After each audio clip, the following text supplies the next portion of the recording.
dia semacam jadi juru bicara dari agama Rastafari. Akhirnya Rastafari itu menjadi terkenal. Akhirnya Bob Marley diangkat menjadi nabi kaum Rastafari. Halo, gue Bobby Revolta. Selamat datang di channel gue.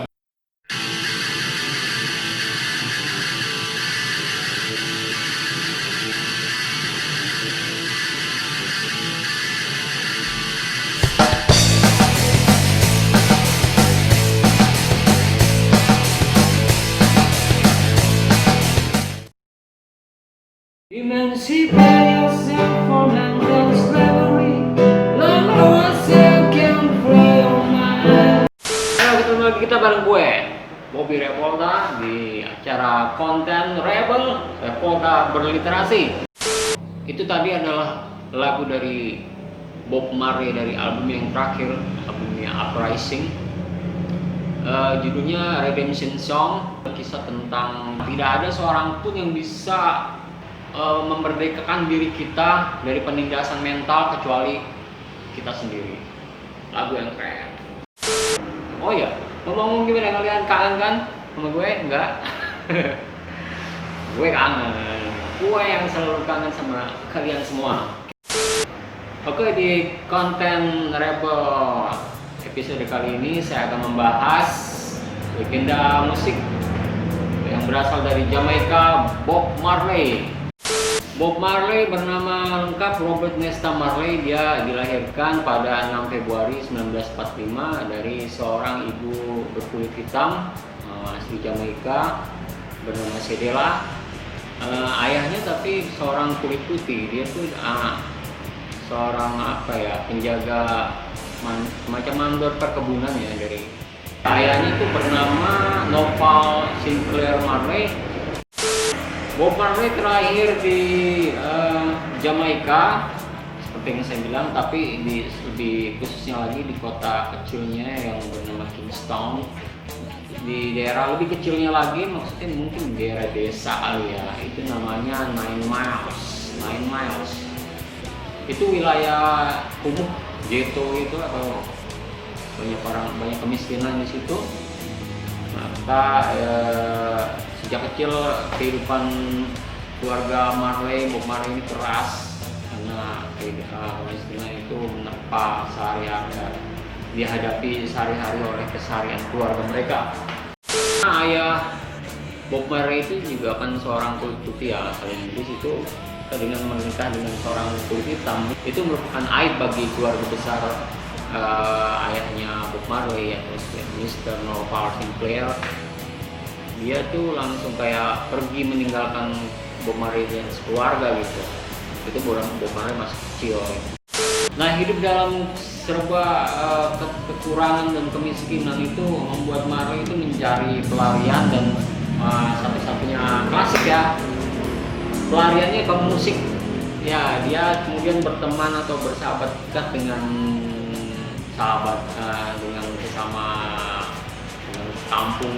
kampungnya lah ibaratnya, yaitu Peter Tosh dan Bunny Livingston.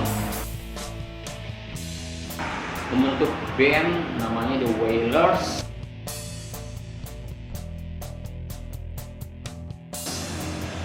The Wailers artinya peratap ya. Peratap, apa sih yang diratapi? Yang diratapi adalah soal kemiskinan dan kesenjangan sosial.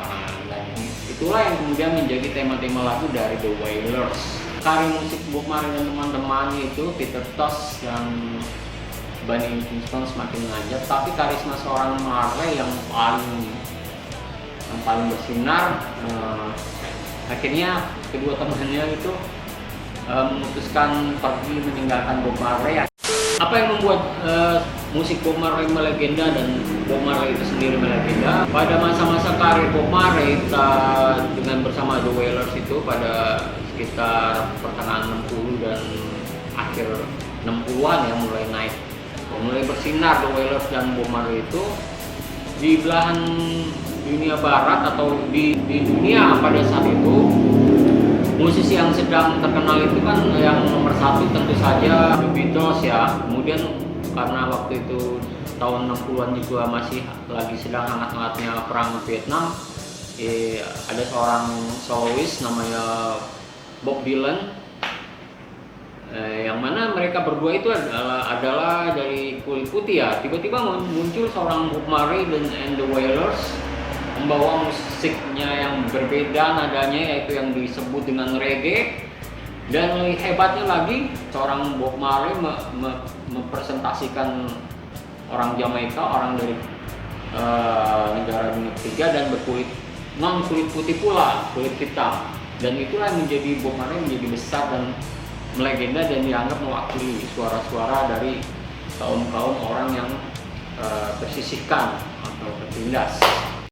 Bob Marley dan Rastafari, banyak yang salah kaprah tentang Rastafari. Rastafari itu identiknya sama ganja, karena ganja atau kanabis. Padahal bukan. Rastafari itu semacam ajaran. Tokoh utamanya Marcus Garvey. Kemudian dilanjutkan oleh Kaisar Haile Selassie, dia dari Ethiopia sama. Kemudian Haile Selassie itu berkunjung ke Jamaika. Nah, inilah pertemuan Bob Marley dengan Haile Selassie. Waktu itu Bob Marley juga pada saat itu bertemu. Bob Marley itu semacam mencari mencari pencerahan untuk membimbing dia secara spiritual. Kemudian Bob Marley mendapat pencerahan, dia merasa cocok dengan ajaran-ajaran dari Rastafari. Rastafari itu menganggap bahwa Yesus itu tidak seperti Yesus kebanyakan menurut pemahaman kaum orang Barat, yaitu dianggap berkulit putih semuanya. Bunda Maria juga berkulit putih. Tidak. Menurut ajaran Rastafari, Tuhan atau mereka bilang Jah dari kulit berwarna atau dari kulit hitam dalam hal ini. Dan seorang Haile Selassie dianggap mempunyai ciri-ciri dari luka-luka Yesus Kristus sebelum atau pada saat penyaliban, yang disebut stigmata. Dia tuh punya lubang di semacam kayak bekas lubang di telapaknya, itu semacam kayak Yesus pada saat disalibkan dipaku ya di kedua telapak tangannya gitu. Makanya bagi kaum Rastafari, Haile Selassie itu dianggap penjelmaan Yesus. Dan ada hubungan simbiosis ya, mutual simbiosis lah. Kalau boleh saya mengatakan seperti itu, antara Haile Selassie dengan Bob Marley. Ketika Bob Marley bertemu Haile Selassie dan Bob Marley merasa cocok dengan ajaran Rastafari dan yang dapat pencerahan, pada saat itulah Bob Marley itu setiap manggung itu selalu, dan pada beberapa kesempatan interview, dia semacam jadi juru bicara dari agama Rastafari. Akhirnya Rastafari itu menjadi terkenal. Akhirnya Bob Marley diangkat menjadi nabi kaum Rastafari. Ada yang belum mengetahui bahwa nilai-nilai kaum Rastafari, yaitu rambut gimbal. Itu sebenarnya bukan semacam gaya atau mode ya bagi kaum Rastafari, tapi itu semacam nilai-nilai spiritual, karena rambut diikat bagi kaum laki-laki, kaum Rastafari yang laki-laki ya, rambut gimbal itu menyimbolkan kekuatan jiwa. Jadi jiwa-jiwa dalam tubuh itu diikat, makanya disebutnya dreadlock. Kesalahkaprahan lagi mengenai penggunaan ganja atau kanabis itu bukan semacam buat gaya-gayaan, bukan buat mabuk-mabukan belaka. Itu adalah semacam media spiritual mereka, semacam ibadah mereka untuk mendekatkan jiwa mereka kepada Tuhan Jah. Jadi kenapa pakai ganja? Karena ganja itu menurut Bible atau kitab Bible kaum Rasta itu berasal dari herbs, atau artinya rempah-rempah atau daun-daunan untuk obat. Itu kan ciptaan Tuhan. Herbs itu rempah-rempah, daun-daunan itu kan ciptaan Tuhan ya, bukan harusnya tepatnya tidak dilarang gitu menurut kaum Rastafari. Jadi penggunaan ganja atau kanabis itu adalah untuk ibadah, bukan kayak lu buat mabuk-mabukan. Akhirnya Bob Marley meninggal pada 11 Mei 1965 81 di Miami, Amerika karena kanker otak. Sebenarnya sebelum itu juga udah ada gejala-gejala ya dia punya kanker gitu loh. Jadi waktu itu ada semacam dia kayak ada infeksi gitu di jempolnya gitu. Itu mungkin tanda-tanda awal gitu. Dokter atau secara medis itu disarankan diamputasi, tapi sebagai seorang Rastafari ajarannya melarang untuk untuk menghilangkan anggota tubuh. Akhirnya ya dibiarkan saja penyakit itu ya, sehingga akhirnya penyakit itu menggerogoti dia. Oke, itu tadi ada pembahasan tentang Bob Marley dan legendanya, nilai-nilai apa dari lagu-lagunya. Sekarang kita akan ke pembahasan berikutnya. Oke, ini saya merekomendasikan film buat teman-teman semuanya ya.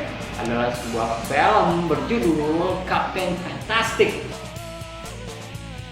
Film ini produksi tahun 2016, dibintangi oleh pemeran utamanya adalah Viggo Mortensen. Ini unik filmnya, ini menceritakan satu keluarga di Amerika.